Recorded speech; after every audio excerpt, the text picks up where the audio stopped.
Ito ang Kaalaman Studios. I-like, share, comment at subscribe sa ating channel para sa mas maraming impormasyon na dapat mong malaman. Ano nga ba ang dala ng taong ito para sa mga taong ipinanganak sa Year of the Tiger? Tara't alamin natin ang tungkol sa inyong pag-ibig, pamilya, kalusugan at karera ngayong taon ng Voodoo Snake. Ang mga ipinanganak sa Year of the Tiger ay kilala sa kanilang dynamic na personalidad at tapang. Sila ay natural na leader, palaging handang humarap sa mga hamon.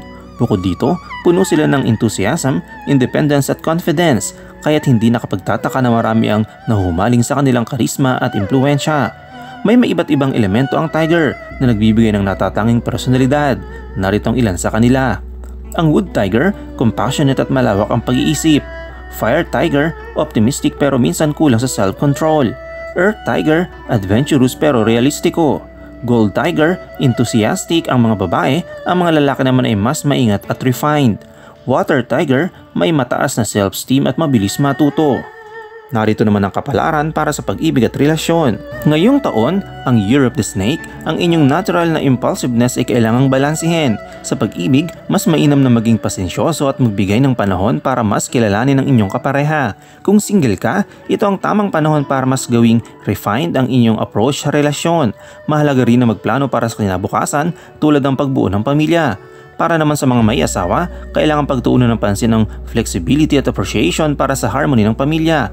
Kung masyadong mataas ang expectations, baka mahirapan ka.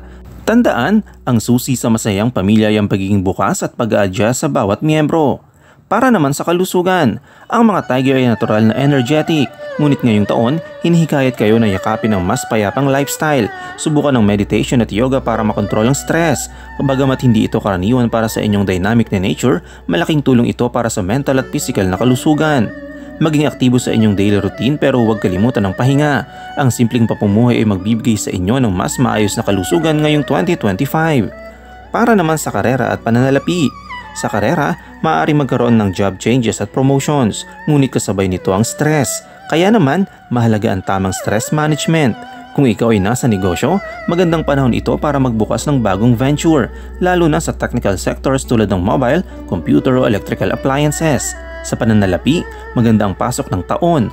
May mga bagong sources of income, lalo na sa sales at partnerships. Kung ikaw ay mag-i-invest, siguraduhin mag-research para maiwasan ang posibleng problema. Napakaraming oportunidad ang naghihintay para sa mga Tiger ngayong taon. Tandaan, ang susi ng tagumpay ay ang tamang balanse sa buhay mula sa pag-ibig, pamilya, kalusugan hanggang sa inyong karera at pananalapi. Kung gusto nyo pang malaman ng iba pang horoscope para sa 2025, huwag kalimutang mag-subscribe, i-like at i-share ang video natin ngayon. Salamat!